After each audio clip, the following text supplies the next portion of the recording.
Pregnant nurse बहू। सुषमा की बहू विनीता एक हॉस्पिटल में नर्स थी, लेकिन उसे डॉक्टर से भी ज्यादा नॉलेज थी। हॉस्पिटल में सब विनीता की तारीफ किया करते थे। सुषमा का बेटा यानी कि अंकित अपनी बीवी विनीता से बहुत प्यार करता था और उसे अपनी पत्नी की काबिलियत पर बहुत भरोसा था।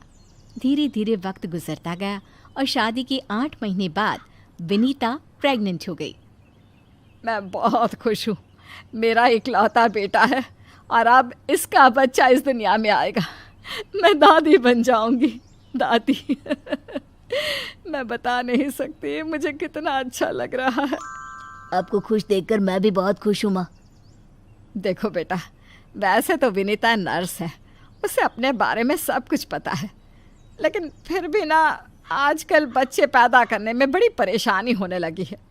उसे कहना कि वो अपना अच्छे से ख्याल रखे।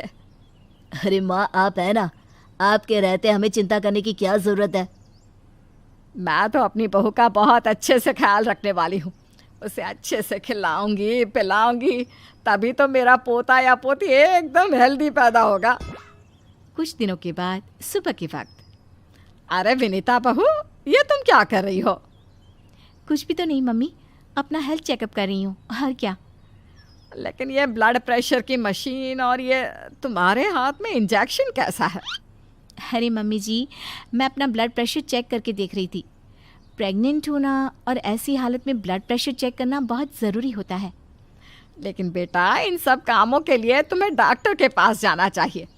अपना चेकअप खुद करने की क्या ज़रूरत है? और ये इंजेक्शन किस लिए लाई हो?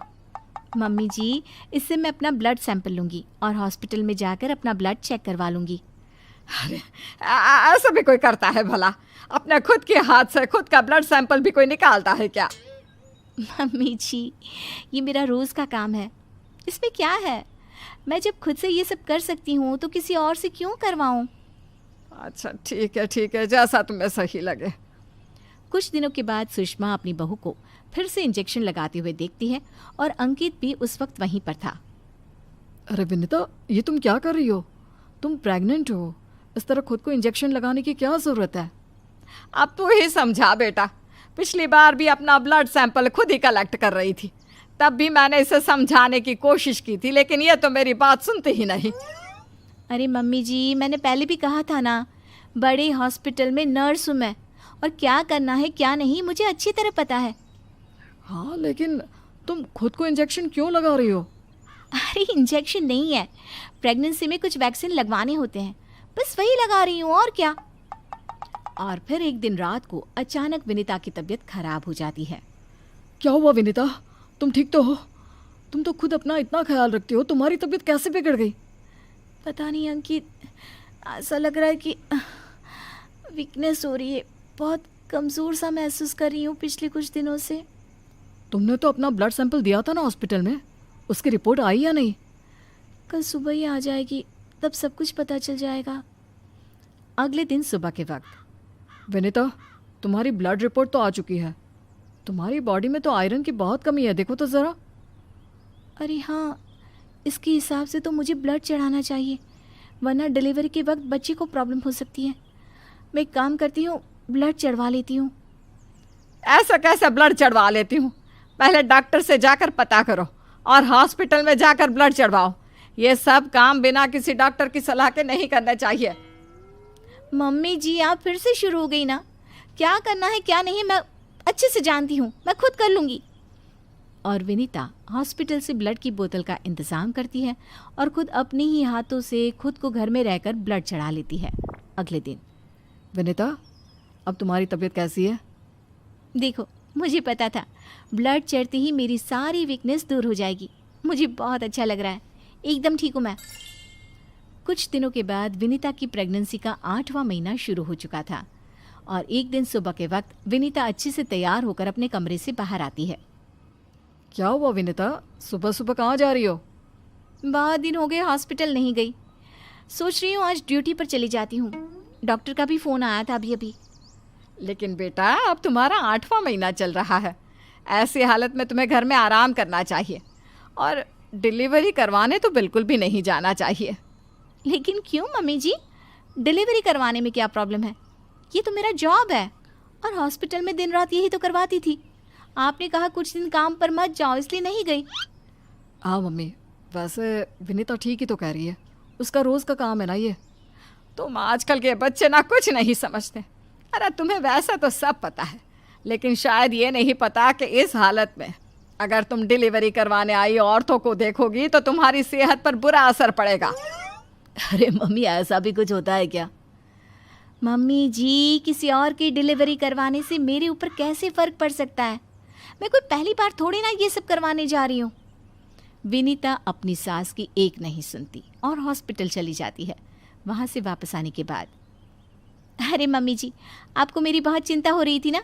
ये देखिए, मैं बिल्कुल ठीक ठाक हूँ, अब आपको परेशान होने की ज़रूरत नहीं है। और जानती है, पूरी 5 डिलीवरी करवा कर आई हूँ, वो भी नॉर्मल वाली। देखा मम्मी, मैंने कहा था ना विनीता को नहीं होगा कुछ भी। वो बिल्कुल ठीक है। चलो अच्छा है बहू, मैं भी तो यही चाहती हूँ कि तू एकदम ठीक रहे। और आजकल जिसे देखो उसके ऑपरेशन से बच्चे होते हैं, ये देख देख करना बहुत डर लगता है। चिंता मत कीजिए मम्मी जी, मुझे कुछ नहीं होगा। मैं नर्स हूँ ना, रोज़ हॉस्पिटल में औरतों को सिखाती हूँ कि कैसे अपना ध्यान रखें ताकि नॉर्मल डिलीवरी हो। तभी अचानक हॉस्पिटल से डॉक्टर का कॉल आता है। कॉल पर बात करने के बाद, मम्मी जी, एक इमरजेंसी केस आ गया है, मुझे जाना होगा। अरे लेकिन अभी तो आई हो, कैसी डॉक्टर है तुम्हारी? उसे पता नहीं चलता क्या कि तुम प्रेग्नेंट हो? ऐसी हालत में तुम्हें ना बुलाए। अरे नहीं मम्मी जी, डॉक्टर की भी मजबूरी है। कह रही थी काफ़ी सीरियस केस है और हॉस्पिटल में उन्हें किसी दूसरी नर्स पर इतना भरोसा नहीं जितना मुझ पर है। मुझे लगता है कि तुम्हें मना कर देना चाहिए बहू। कुछ नहीं होगा मुझे मम्मी जी, मैं अभी डिलीवरी करवा के आती हूँ। कुछ देर बाद अंकित के पास हॉस्पिटल से फ़ोन आता है। अरे मम्मी, जल्दी हॉस्पिटल चलिए, वहाँ विनीता की तबीयत खराब हो गई है। हे भगवान, सब ठीक करना, मुझे तो पहले ही डर लग रहा था। अंकित और सुषमा हॉस्पिटल पहुँचते हैं। क्या हुआ विनीता को? वो क्या है ना, विनीता एक नॉर्मल डिलीवरी करवा रही थी। केस बहुत ही सीरियस था और उस लेडी को बहुत ज़्यादा प्रॉब्लम हो रही थी। क्योंकि विनीता खुद प्रेग्नेंट है तो वो अचानक से घबरा गई और उसे लेबर पेन शुरू हो गया। लेकिन अभी तो मेरी बहू का सिर्फ 8वां महीना चल रहा है। देखिए, ऐसा हो जाता है, उस औरत को दर्द में देखकर घबराहट की वजह से विनीता को ये हुआ है। अरे डॉक्टर, लेकिन डरने की कोई बात तो नहीं है ना? नहीं नहीं, ऐसा कुछ नहीं, हमने उसे एडमिट कर लिया है। तभी सब देखते हैं कि विनीता अपने हाथ में एक छोटे से बच्चे को लिए बाहर आती है। अरे विनीता, तुम्हारी तो तबीयत ठीक नहीं थी, तुम्हें दर्द हो रहा था, तुम बाहर क्यों आ गई? अरे दर्द हो रहा था तो क्या हुआ, मैंने वो दवाई ले ली जिससे जल्दी आने वाले लेबर पेन रुक जाते हैं। और वैसे भी डॉक्टर, उस औरत को मेरी ज़रूरत थी, उसकी देखभाल के लिए मुझे ठीक होना ही था।